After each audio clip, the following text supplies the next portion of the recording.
Little Sisters group. There was a group once that was known as the Little Sisters. I believe it started somewhere around Auschwitz. Like I said, at some point in time, I did basically. I took apart what is the Earth and looked into everything, and also had other people look into everything, and they found out quite a few interesting things, and actually decided to do something about some things. Um, like I said, it's hard to say. Since we left the realm of reason and sanity a long time ago, somewhere between World War One and World War in Vietnam, where not much was true or real. In fact, almost nothing was true or real. Um, like I said, the commodities market, the stock market, did not work the way that they were saying on TV. Like, you don't buy stocks in companies and own stock. Exactly. I mean, more than the companies have stock that they buy. And basically, you're giving companies more ability to buy stock or to buy things, metal and other things. So when you go and you invest in, say, GE or whatever, what you're really doing is you're giving GE more money for paying their employees as well as more money to basically buy what GE makes. And that's about it.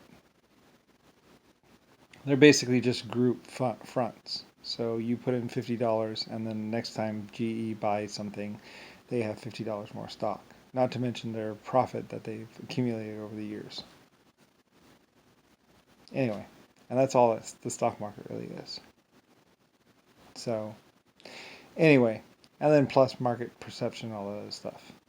And that has to do with the amount of money that GE has and the amount of employees that work for GE. And most companies actually account or assume that they're or add in the amount of payroll that they paid out to employees as their value or something like that. It's something weird. There's a lot of weird things about the stock market that nobody really knows about how it works and why it works and the way it works. That actually, like, there's a lot of stuff that happens behind the doors of Washington or behind the doors of General Electric, where there's a lot of things that are misconceived. Like, like that when you go and buy stock that your money that you're buying value in a company or something, or that, I mean, you could lose all your money tomorrow. The manager of a stock market could just basically be like, well, I'm closing my doors, and he keeps all the money from the stock market and everything else. Well, mostly it's just payroll. Anyway, it gets all complicated where basically, there's a lot of things, and mostly it's just ones and zeros inside of a computer that say that it's worth this much. Then, because like there's a real stock market value of all the stock that's out there in the market that people have, and then there's the real value of a stock of a company, and the two are completely totally different than other. A real value of a company is based on how much it's making and how much it actually owns. And that's very relative as far as how much of whatever it owns is worth anything.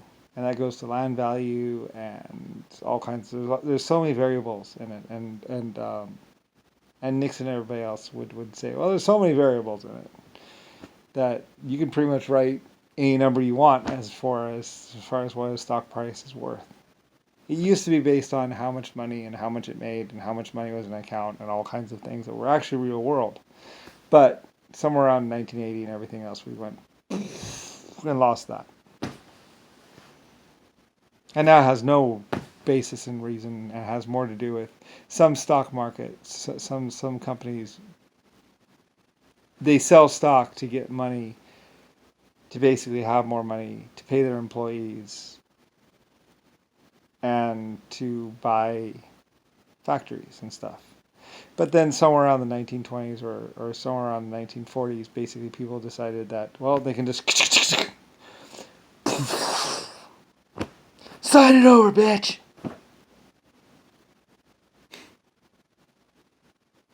And then go, basically. And this is what Anton does and some other ones. And some Vietnam vets also realize this as well.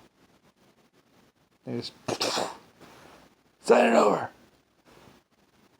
Although, really, realistically, it doesn't really matter. They just go, I own 3 warehouses and 2 airports. Or 2, whatever. Which basically means his Papa Boy or his black people are defending and basically having control of those airports. And basically, yes, and enjoy your stay today.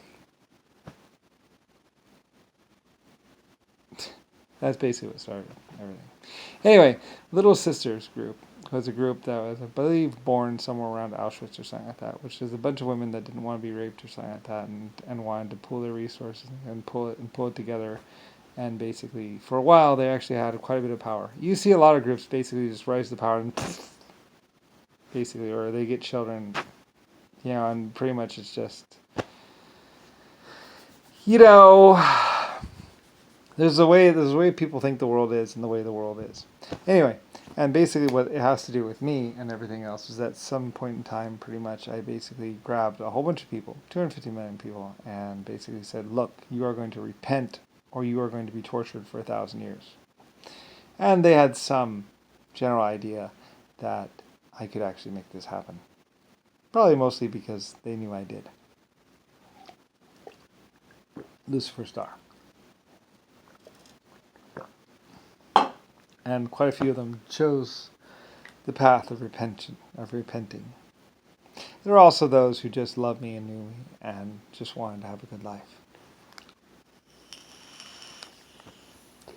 But, I found that certain people, once I found them or whatever, it's just better just torture them and kill them. Get rid of them. Lots of people like Anton would be doing the same thing. And they were not the epic creator that I was. And they were the problem. And to those people, well, we're going to have a talk later on. Anyway, like I said, humanity and lots of people would find out what was going on with me and basically be like, no, stop him! Cast out Lucifer! Cast out Lucifer! In believing that it would actually matter. It didn't matter. No, not at all. Like I said, from 50 trillion years ago, I had another race that was at my beck and call, basically deal with certain people. And they've removed most of them. And some new ones, they always crop back up. Anyway, basically for a period of time in existence, I was like, no. And then plus people found out who I really was, and then they stopped doing whatever. Plus it was bad for tourism, as Anton and other black people would say. It's bad for tourism. Anyway, I don't really, it's where, basically what happened in 1920 and 1940, almost very few people know about because it was all burned and covered up. Things like my warehouses with all my relics lying in them, basically waiting. And a bunch of people just went over there and opened the doors and flew them out. And then burned a bunch of photographs and everything else. Anyway, where I don't really care. Anyway, I didn't care, it's like, okay, well, it could have been epic, and it was epic, but whatever. So not epic. Anyway, I don't really care anymore. It's just to get to the point where it's like, and if I was a normal person, I would have been dead a long time ago. Even at Mountain Drive, someone would have driven up, probably shot me in the head, and killed other people there anyway. It was bad. Basically, police departments train, basically every police department, basically 30 guys go to work, and one guy trains the rest of them, and pretty much, basically, they live as long as they can until they die, and are shot by other people. It's pretty bad. It's really bad. Anyway, Little Sisters was a group that were women banded together and basically tried to have a normal life. Like I said, normal life, normal lives are very, very hard to have, and depending on what year you're born and what year you're and who you're with, normal life can range from a lot of different things, from basically mass rape in the streets to which country you're in to what the rest of the people around you are doing. It's very variety. I actually kind of changed some of that, but and it more had to do with finally people talking enough that they realized how bad the world actually was. And some of them wanted to do something anyway. China mostly. And maybe some Russia, maybe Putin a little bit. Like, you should ask Putin, talk to him. He's a really cool guy, actually. I said, I really liked Putin. He went through a lot. and he's actually a pretty good guy.